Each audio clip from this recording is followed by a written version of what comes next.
Hey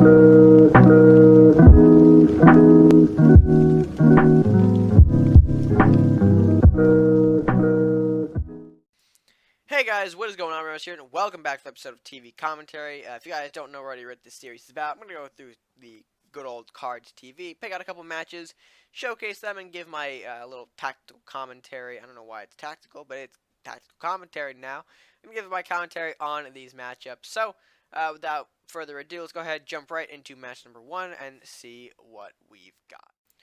Alright, so our first match is joesnoid taking on Revelant. It looks like a Pirate Warlock going against a Pirate Viking, so a lot of pirates in this matchup. Honestly, well, okay, so we see Yarm Giant, Shield Runner, Questing Knight. It might be a standard kind of, I guess, pirate ramp coming out from Revelant, although joesnoid, we still have to see what he's got. They both pass their first turn. Shield Runner for Revelant his second turn. Bridge Troll for Joe on his second. Again, not a whole lot that we can tell. Bridge Troll actually, just pausing it for a minute here. Surprisingly, Bridge Troll has seen a little bit of action here and there. I'm kind of surprised that we are seeing him. I mean, his initiative is decent. I'm not going to say it's the best thing ever, of course, because it's only a, one turn lasting thing. But it's kind of cool seeing Bridge Troll back in here and there, wherever, you can see him. But anyway, proceeding on to the matchup, Revlyn with his gold decrease, going to play an Elvish Thief this turn, meanwhile advancing that Shield Runner. joesnoid going to go ahead and trade Troll to Thief, and meanwhile take a Salahar Spitefish, which will smack the Shield Runner for 3. Meanwhile, over on Revelant's side, going to go ahead and pull out a Maddie, which yields a Magic Eater. So very interesting, although honestly not sure how much that Magic Eater will do in this matchup. Considering that Pirate Viking aren't really known for their spells, they're more known for their kind of, I guess, gold gain in big units. But we do see the Lightning Blade in Revelant's hand, so maybe Magic Eater can get a small buff on the field. But anyway, proceeding on, back to joesnoid's turn. Let's see what he's going to do. Of course, he's going to hit the Questing Knight, a little trade there. Meanwhile, throw an Imp up at the top corner to avoid getting hit by the Shield Runner, and that's all he can really do, which is unfortunate, but I think he's hoping right now Imp will maybe connect with the Magic Eater. There is that possibility. He does have that awakening damage. Anyway, Revelant responds with a Banshee, creating a little bit more target. Creating a bit more targets for that mischievous Imp burn to hit. Of course, the ideal target for Joe right now would be to hit the Magic Eater. We'll see if he gets it. He does get it, so very nicely done there. Of course, Dancing Sword looking to come out will kill off the Shield Runner. Imp looking to not really intercept the Banshee, but kind of advance a little bit, so we'll see if Revelant decides to take the Banshee damage. Meanwhile, Ryder, Hovel, pretty standard stuff coming out from Revelant. I guess not able to really pull off anything big at the moment. The biggest thing in his hand is that Yarm Giant, so we'll see where that gets him. Meanwhile, Swords and Ryder to block. Now, here's a very dangerous situation. We'll see if that's it. Okay, it does. And this is a dangerous thing. You got to remember that with Hovel in such a position, it always spawns on the tile above, I believe. Or in this case, when you place it down here, it always summons on the tile above. I believe in back here, it's, down here. But anyway, I'm diverting here. This does open up a nasty Lightning Blade here. Rat trades with Salahar Spitefish. If Spitefish does not hit the other Rider, or Spitefish, I keep calling this Spitefish for some reason. Rider, if Rat hits the Rider and the Rider damage does not go onto this Rider, then that will be a clear Lightning Blade to, of course, do a little bit of damage. But we'll see how Revelant takes the turn. Just kind of what I'm throwing out there. So Rat the Rider is obvious. Unfortunately, the Rider does get hit, though, do a little bit extra damage to that Dark Bender, and of course, for now, the second Rat Hovel will be placed up there, considering that this first one down here will be taken out by the Dark Bender.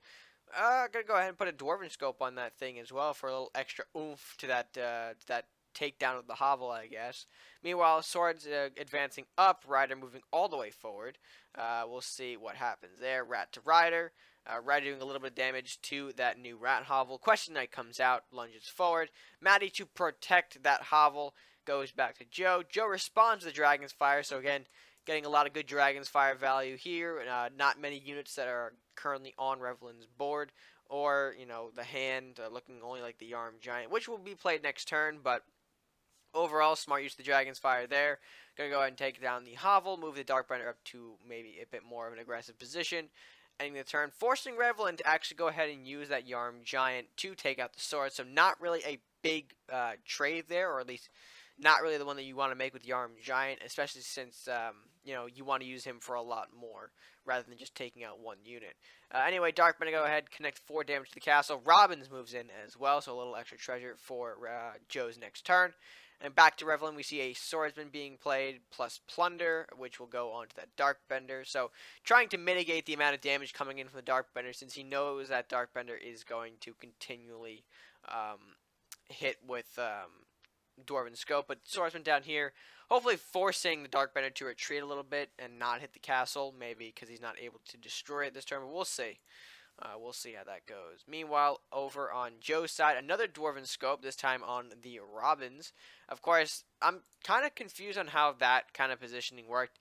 I'm not sure if he thought maybe Robins down there would be able to reach the Swordsman, but of course, with one range, the only area that you can really hit the Swordsman from is the tile that Darkbender is currently standing on. So it might have been a little bit of a misplay on Joe's side, but we'll see how he recovers in a moment. Darkbender does a 3 damage, plus using the Blue Fire Bolt, so he did have that sort of backup in hand.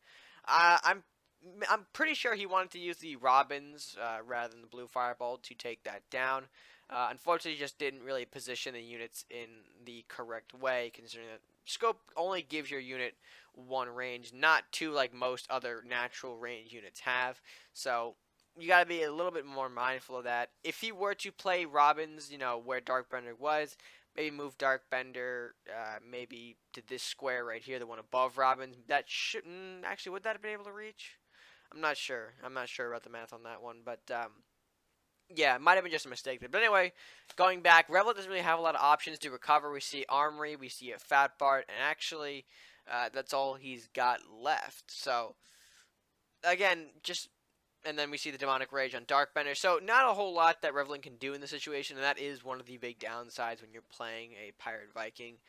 Sometimes, once you start running out of cards, you see it's not really easy to recover, especially when this kind of pressure's on you. You've got, the Scoped Robins, the increased range of Darkbender, and then whatever Joe kind of pulls can also keep coming down, and really, Revelant was working off the draw in a very poor way. We saw the Armory played a little bit awkwardly, too, and that could have definitely contributed to things moving down the road. So, overall, not a bad match at all. The only thing I want to just mention, again, that positioning with Robins was a bit weird, but honestly, it didn't matter. We saw the Blue Firebolt come out from Joe, so we did have that sort of fallback plan. I guess maybe in his mind, if, he was going to place it there for science if it didn't work out. He had the bolt anyway, so maybe a little bit of experimenting there. I'm not sure. But anyway, that is our first match. So go ahead and jump into our second match, though, and see what goes down. Alright, so next match we've got Champion 8 taking on Kong Hang. Purple-Yellow taking on Blue-Yellow. Not colors that we see too often in our ladder, but good to see that they're getting some activity anyway. Both players are going to start off with a Lumberjack and Salahar Rider, I believe. Yep, there's the Salahar Rider from Champion. So both have or at least Kong have the opportunity to make a draw for damage trade. He will take that, so draw for him. Plus a little bit of damage on his castle. I don't think he minds that too much, though. Meanwhile, I'm going to go ahead and throw a Lumberjack out to continue the assault, or at least the little early game assault, if you will. Although, meanwhile, Champion responds with a Priest. Going to go ahead and buff his castle up just a little bit to intercept that Lumberjack. But meanwhile, Kong going to go ahead and throw up the book for some extra draw. Retreats the Lumberjack because, of course, Lumberjack not going to be able to really kill the Priest at the moment. Magic Eater from Champion, so maybe more of a Magic Eater based deck coming out of Champion. It'll be interesting to see that. We'll see Kong play the books to kill off the Priest. Horseman as well to kill off the Magic Eater, which is a very nice initiative interaction there, if you will. And of course, it retreats the Lumberjack a little bit, and you'll see why momentarily. But anyway, Kunoichi from Champion plays the Shroud a little too late, in my opinion. Probably should have played that before he moved, but that's okay. Stables, though, will buff up that Horseman. Lumberjack moves up to intercept as well. Divine Knowledge from Champion going to be all he actually does this turn. Not able to really pull off anything with the remaining 2 gold. Kong goes ahead. Little Lumberjack to Kunoichi play there. Plays the Wind Mage. I think this would have been a great opportunity for Lightning Blade if he had that extra gold, but does not have that. Gonna go ahead and play the books instead to make up for his miscalculation in gold. Gonna go ahead and get some extra draw while he's at it.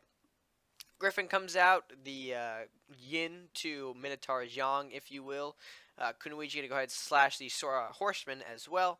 Windmage, though, finishes off that Kunoichi. Frog Prince comes out to intercept the Griffin, and that'll be all for Kong. Champion makes an interesting play here and responds to the Frog Prince with this good old detention. Slap that Frog Prince away. Medal of Bravery as well, bringing out the swords after the Griffin kills the Windmage. Not bad, a little bit of offensive pressure from Champion. Although Kong with some efficient cleanup here, Blacksmith goes ahead, gets summoned. Salahar Rider going to go ahead and chop down the Griffin a little bit there. Damage goes towards the swords. Vortex pulls those swords in for books to finish. And a Crushing Knight with the help of Blacksmith and Stables kills off the Griffin. So, yeah, pretty efficient cleanup there from Kong's side. Leaves him with limited resources, but I don't think it's going to be too much of a problem moving forward. Judge plus Earth Knight come out from Champion, so hoping to maybe regain some of that momentum he had just a little while ago. But Frog Prince will make his return after being put into the detention for like a turn or two. Like a turn. Although Champion goes ahead, makes a interesting move here, and I'm not sure if this was intentional, but of course, the setup for Lightning here is blatantly obvious. And of course, Rune Warrior Lightning Blade will make for a deadly combination if that is the, choice here. Obviously, Rune Warrior Lightning Blade does a total of 5 chains, so it would get rid of the Judge theoretically and the Earth Knight. Although it would do some heavy damage to Ranger, but not exactly kill it. We'll see how he takes his turn though, as we go back to Kong's turn. Rune Warrior comes out, no Lightning Blade necessary. We'll chop down the Judge a little bit there and deal some damage to the Earth Knight and the Ranger. Of course, Frog Prince will go ahead and chop off the remaining points of the Ranger. Earth Knight comes up and kills off the Knight of Flowers comes out, kills off the Earth Knight. That's what I wanted to say. Demon Hunter comes out, and a Shadow Drake. Yep, Shadow Drake is the card. And this was a tough situation for him. I'm going to quickly pause it because of because originally when I was looking back at this, I thought to myself, maybe he should have hit the Flower Knight, because Flower Knight, with the additional buff to his health, would have been able to kill off Demon Hunter. Unfortunately, though, I did, remember just now as I'm commentating now, Frog Prince did still have his resolve. So I don't think Demon Hunter was the smartest play. It would have been able to stop maybe the incoming Flower Knight, and maybe even not, considering that he's got that buff. But yeah, interesting that Demon Hunter comes out, because he's not really going to be able to stop, or she's not going to be able to really stop anything, and you'll see why in a moment. I stopped the recording for some reason. Anyway, back to Kong's turn, as we're going to continue on. Go ahead and do a little bit of the Knight of Flower buff. We see he's going to trade, or at least kill off the Demon Hunter. No Lightning Blade onto the Frog Prince for him to, I guess, just chop down the castle. No Blade. I I thought Blade would have been, used now, but I guess not. I'm just thinking here. I don't think Blade would have been enough. No, not enough. But anyway, strong showing from Kong in his yellow-blue. I'm assuming Knight deck with Stables, Knight of Flowers, Frog Prince. So blue-yellow Knights, not something we see all too often. We really see Knights only in the red-yellow and green-yellow. So good to see the blue-yellow getting a little bit more representation here in this matchup. Overall, I think the biggest mistake, probably from Champion's side, would have been that nasty chain setup, able to do a little bit more than Champion would have liked him to, but then again, it's when you set up for chain landing. Might have been a misclick, who knows. But anyway, on to our third matchup here. Let's see what our last match has in store here for us to close out this episode, because I'm kind of curious to see what else we have got. And for our final match, it will be Allensis taking on the Pancakes. So a little bit of awakening, I imagine, with the purple-red Warlock Ninja. There it is. Going up against another blue-yellow, maybe another Knight. Who knows? We'll see. As I'm proving immediately wrong by the Dragon Searcher, looks like. Maybe more of the Dragon route. Although we only see Freezing Pillar, Slaughter, and Rider in Alan's hands, so maybe a bit more. Anyway, Pancake going to start off his game simply by a Salahar Soldier, meeting the Salahar Rider, it looks like. We'll see if Pancake decides to go ahead and make the trade there. We'll see he plays a Ninja Training. Interesting. Not a card that we see a lot, but Ninja Training nonetheless. Not going to play anything else for this turn, it looks like. Although Allen will attempt to make the rider trade for him, unsuccessfully not kill off the Salahar soldier and gives Pancakes the opportunity to summon the sleeping dojo and pull off another Salahar rider running in towards the castle. Dragon Knight coming out from Allen now will take on that Salahar rider. Go ahead, do a little bit of damage to the castle there. A Faithful Drake moves up to block that incoming soldier. That soldier has not moved at all, I believe. No, it's still there. Dancing Swords from Pancakes now, so looking for more Awakening draw, it looks like. Although Freezing Pillar going to go ahead and put a temporary halt on things, so not letting either soldier or the swords move. Maybe looking for a Lightning Blade in the coming turns. Alright, there's Headmaster plus a Sleeping Dojo with the reduced cost. We can only imagine Saurus was the ninja training pull. And of course, 4 additional cards into Pancake's hand thanks to the double Awakening from the Saurus and the double dojo that are currently on the board. Fear, though, going to go ahead and push that Faithful Drake back a little bit as well, just in case that he's got any sort of lightning shenanigans. Dragon Search now from Allen, going to go ahead and pull a Fire Drake, pulls off a Dragon Training to go along with that. So, of course, Shadow Drake and Fire Drake going to both come out now for the cheap cost of 1 gold each. And Faithful Drake, of course, moves down as well to kind of throw in its support as well. Salahar Soldier and Sword going to go ahead and take down that Shadow Drake. Sword's going to go ahead and move and intercept that Fire Drake. Golem and Rider move up as well. And here is, again, a positioning mistake that you really don't want to make when facing off against Viking. We see Allen going to go ahead, Sheep to the Slaughter. Perfect value here for that. Go ahead and kills off both the Rider and the Dancing Swords and weakens Golem to the point where Books is able to come in and smack out the remaining life that Golem has. So, again, I mean, not a lot of people expect Sheep to the Slaughter at, some point, sure, but you always got to be careful, especially with Vikings. Positioning definitely matters when you're up against these kinds of things. So, yeah, just gonna put that out there a little bit. Anyway, back to the game. Another ninja training and another golem from Pancakes. Again, not really sure about the positioning because, of course, lightning could exist, although we see it does not in the case of Allen's hand. Although Dragon Temple plus Lumberjack gonna be all that. All he does, nope. Okay, goes ahead and summons the Wind Riders. So not really gonna wait for any sort of additional Drakes to come into his hand. Just go ahead and throw Aeroth on the board. Golem now will smack the Books, I believe. Yes, it will smack that. Panda to, of course, bring back the other 2 cards into Allen's hand. Sword as well for more Awakening, perhaps, and it moves the Panda up. Although, again, he falls into the same sort of trap with Vikings. Positioning matters so much, especially on the 9 gold turn, because we all know who lurks in that 9 gold territory. Yarm Giant going to make some plays here. Not as impactful as you're going to think here, but still pretty impactful, I think. Yarm comes out, smacks both the Swords and Panda. Chain kills off both remaining units, Golem and Swords. And, of course, a little bit of damage, not only to the castle, but the dojos as well. Shodan going to go ahead and intercept that Yarm Giant, I believe. Yep. And a Lumberjack moves up for some draw. Pancake obviously has the card advantage, but he still wants to kind of push a little bit more damage. They're even in terms of damage, actually, as I'm looking now, 16-16. But Yenneroth going to come in and smack the Shodan out of the game. I almost, for some reason, did not pronounce that correctly. Anyway, another Lumberjack from Allen's side will trade with Pancakes. Lumberjack, not really trade, but kind of kill off Blue Firebolt onto that Dragon Temple to negate that Dragon bonus. Setting a trap, if you will.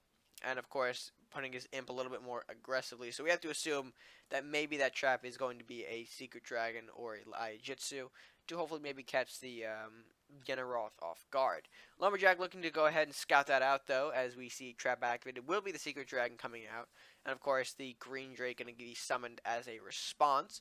Aeroth comes out, not going to be able to really push Villaroth, but, of course, Dragon Siege going to be a card to buff the remainder of the 2 dragons, or at least both dragons. Somehow I feel like I didn't say that right. Anyway, Pancake doing a little bit of damage with Imp's Burn, still lingering onto the Aeroth. Dire Badger, I almost said Dragon Badger. Dire Badger, Rite of Awakening, and Armor going to be ahead, or going to come out here, and of course swipe the Yenneroth down.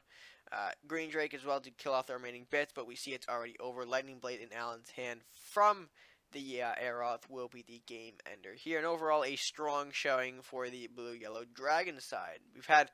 We've interestingly had 2 blue-yellow wins, neither of them War Party. and both of them taking in archetypes that are usually more prevalent elsewhere. Of course, Dragon's more prevalent inside the Ninja Viking variant, and Knight being more prevalent inside the Red Yellow variant. So, kind of cool to see both archetypes take a new kind of faction stand and pull out wins in this video. Really, kind of, I think it's a pretty fitting way to end off this edition of TV commentary. That being said, folks, that'll do it for this edition of TV Commentary. Let me know what you guys thought of the matches by leaving your comments down in that comment section below. More down there if you haven't done so already. Be sure to like the video if you enjoyed it. Share with your friends, and of course, subscribe if you haven't done so already to support the channel. And maybe punch that notification bell as well to be notified when the uploads go. I don't know why I did this. I feel like I'm just turning into another generic YouTuber. Just punch the bell. Okay, anyway. With that being said, guys, that'll do it for me for now. So, until next time, stay gaming.